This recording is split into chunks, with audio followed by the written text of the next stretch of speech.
नमस्कार दोस्तों। आज का प्रश्न है, हम पूजा क्यों करते हैं। यह प्रश्न एक छात्र ने कृष्णमूर्ति से पूछा है। कृष्णमूर्ति उसका जवाब इस प्रकार से देते हैं,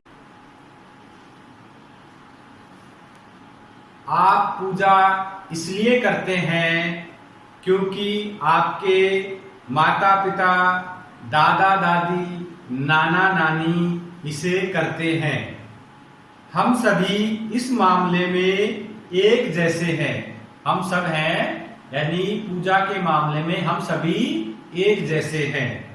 जब कोई व्यक्ति कुछ करता है तो मैं उसकी नकल करने लगता हूं। मुझे आशा होती है कि ऐसा करने से मुझे लाभ होगा, इसलिए मैं भी औरों की देखा देखी पूजा पाठ करने लग जाता हूं। यानी कोई दूसरा व्यक्ति उसको कर रहा है तो उसकी देखा देखी मैं भी पूजा पाठ करने लग जाता हूं। इसलिए करता हूं ताकि मुझे कोई लाभ प्राप्त हो। यह एक प्रकार की पालना है। पालना मतलब जब वो कर रहा है तो मैं भी उसका पालन करते हुए वह कार्य करने लग जाता हूं। इसमें ओरिजिनलिटी कहीं भी नहीं है। मैं इसे बस इस आशा से करता हूं कि इसका कोई शुभ फल मुझे प्राप्त होगा। कोई शुभ फल यानी जो मैं कार्य कर रहा हूं उसका जो रिजल्ट आएगा वो मेरे लिए लाभदायक होगा। मैं इस आशा से इसको करता रहता हूं। अब यह तो आप स्वयं ही देख सकते हैं। यदि आप किसी चीज को बार बार दोहराते हैं तो आपका मन जड़ होने लग जाता है। आपका जो माइंड है एकदम जड़ हो जाएगा जब आप किसी भी चीज को बार बार करते जाएंगे। यह बिल्कुल ही साफ बात है, जैसा कि गणित में होता है। यदि आप किसी चीज को बार बार दोहराएंगे तो वह चीज अपना अर्थ खो देती है। यानी गणित में क्या होता है, गणित में कोई भी फॉर्मूला होता है या छोटे बच्चे जिस प्रकार से टेबल या पहाड़ों को रटते हैं, उस रटने से अच्छा है कि उनको संख्याओं की समझ कराई जाए, संख्याओं से खेलना सिखाया जाए। इस प्रकार किसी धार्मिक कृत्य को बार बार किए जाने से मन जड़ होने लग जाता है। कोई भी जो धार्मिक कार्य है हम उसको बार बार करेंगे तो हमारा जो मन है वो जड़ होने लग जाएगा।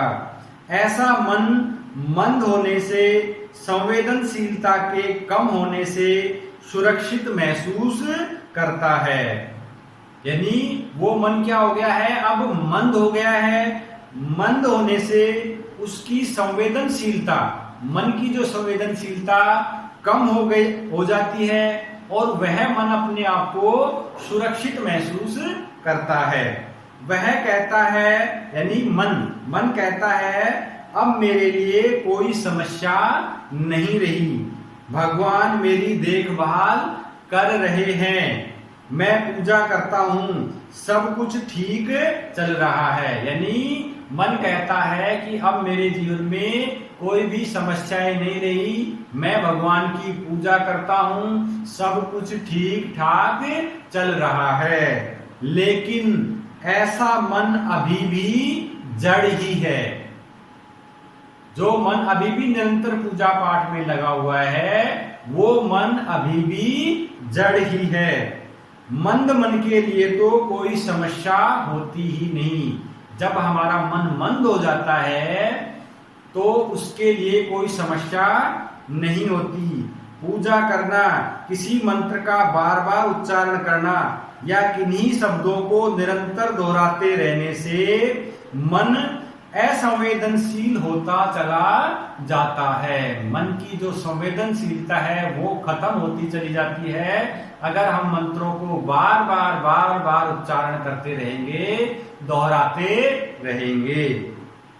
हम में से अधिकांश यही चाहते हैं कि हम असंवेदनशील हो जाएं, हमारे जीवन में किसी भी प्रकार की रुकावट नहीं आए। आप जानते हैं कि बार बार दोहराने से हमारे मन में एक खामोशी छा जाती है, परंतु यह खामोशी एक मरघट की खामोशी होती है। यानी हम बार बार किसी चीज को दोहराएंगे, पुनरावृत्ति करेंगे तो हमारे मन में एक खामोशी छा जाएगी।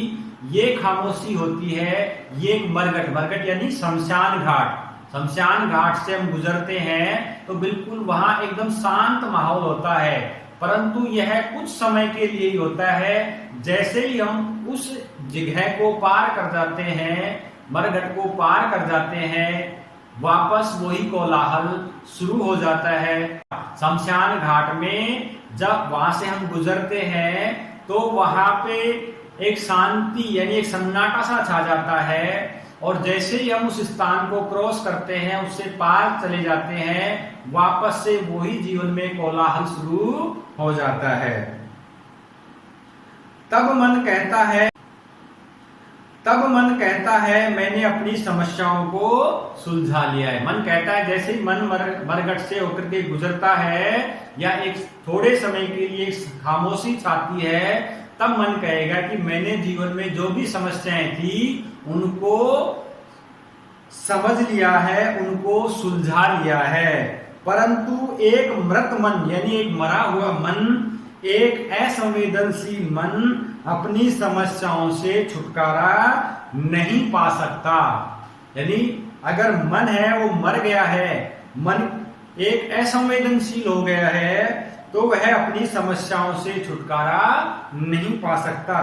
केवल एक सक्रिय मन यानी एक्टिव माइंड है, जो अनुकरण में न उलझा हो, यानी किसी प्रकार की पालना में नहीं उलझा हुआ हो, जो भयग्रस्त नहीं हो, समस्याओं को देख समझकर उसके पार जा सकता है, वो मन ही इससे मुक्त हो सकता है। अंत में कहा है कृष्णमूर्ति ने, दूसरों के कहे को दोहराते रहना सीखने का एक बेहद घटिया तरीका है। यानी जो भी किसी ने कुछ कहा है या हम किसी चीज का हम बार बार उसका रिपीटेशन कर रहे हैं, बार बार उसकी पुनरावृत्ति करते हैं, रिपीट करते हैं, तो सीखने का यह सबसे एकदम घटिया तरीका है। तो दोस्तों, आज का प्रश्न यही था कृष्णमूर्ति का। Thank you.